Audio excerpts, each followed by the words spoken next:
يا من صليت بكل الأنبياء يا من في قلبك رحمة.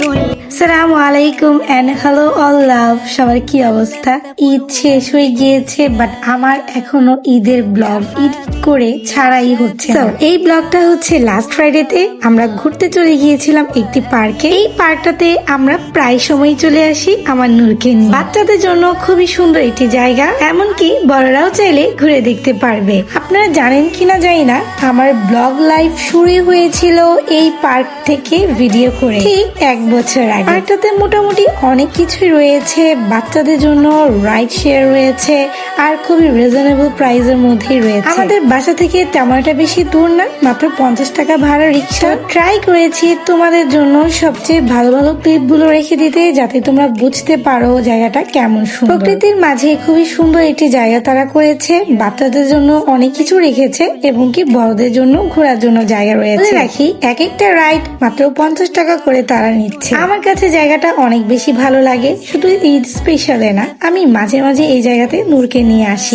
অনেক হাঁটাহাঁটি আর ঘোরাঘুরি করে আমরা চলে যাচ্ছি রাইড শেয়ার গুলো ইউজ করতে। প্রত্যেকটা শেয়ারে আমি এবং আমার মেয়ে উঠেছি। আমার মেয়ে অনেক বেশি এক্সাইটেড ছিল এই রাইড শেয়ার গুলো নিয়ে, এবং সাথে আমিও ছিলাম, কারণ সবগুলো রাইডে আমিও উঠেছিলাম। এই রোলার কোস্টারটা তোমাদের কাছে দেখতে বাচ্চা বাচ্চা মনে হতেই পারে, বাট আমি উঠেছি, আমি জানি কেমন লাগে। এটা কিন্তু আসলেই একটু ভয় লাগে। কয়েকবার ঘোরানো হয় এই রোলার কোস্টারে, মাত্র 100 টাকা করে জনপ্রতি নেওয়া হয়। বাচ্চাদের কাছ থেকে কোনো ধরনের টাকা রাখা হয় না। আমার কাছে টাকা হিসেবে এটা একদম পারফেক্ট মনে হয়েছে। রাইডটা আমাদের শেষ হয়ে গিয়েছে, এখন আমরা চলে যাব আরেকটা রাইড শেয়ার করতে। তো নেক্সট ডে আমরা এই রাইডে উঠি। এটাতেও কিন্তু অনেক বেশি ভালো লাগে, এটাতে বড় ছোট সবাই উঠতে পারে, কোনো বাধা নেই। দেখতেই পাচ্ছ এটা কিন্তু অনেক জোরে উপরে নিয়ে ঘোরানো হয়, নিচ থেকে অনেক উপরে দেখা যায়। শেয়ার করে আমরা চলে গিয়েছি নৌকাতে। এটাতে কিন্তু আমরা হাজবেন্ড ওয়াইফ মেয়ে সহ সবাই উঠেছি। এই রাইডটাও কিন্তু অনেক বেশি মজার আর অনেক বেশি হরেবল, কারণ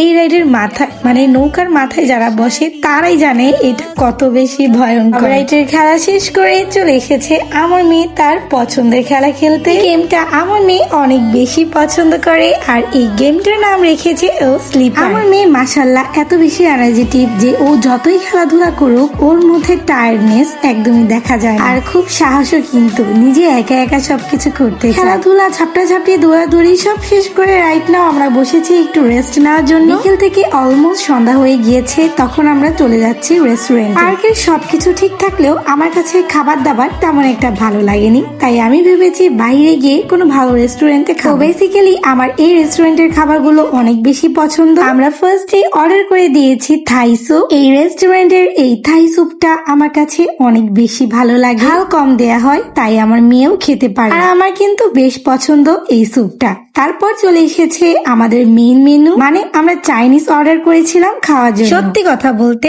আমার কিন্তু চাইনিজটা অনেক বেশি পছন্দ অন্যান্য খাবারের থেকে। যেমন এনজয় করে খাচ্ছি, আমার মেয়েও কিন্তু চাইনিজটা অনেক বেশি এনজয় করে, কারণ এর মধ্যে ঝালযুক্ত মশলা অনেক কম অ্যাড করা হয়, তাই এই কারণে আমার মেয়ে এই খাবারটা অনেক বেশি মজা আর এনজয় করে খায়। খাওয়া দাওয়া শেষ হয়ে গিয়েছে, এখন হচ্ছে বিল দেওয়ার টাইম। বিলের জন্য আমরা বসে অপেক্ষা করছিলাম, এখন পর বিলটা দিয়ে যায়, কিন্তু বিলের মধ্যে কত অ্যামাউন্ট লিখেছে এটা তারা বুঝতেই পারছিল না। বাজে একটা হ্যান্ড রাইটিং ছিল, জানি না কে লিখেছে। ওরা সবাই ওইখানে চলে গিয়েছিল বিল দেওয়ার জন্য, আর আমি রেডি হচ্ছিলাম বের হওয়ার জন্য।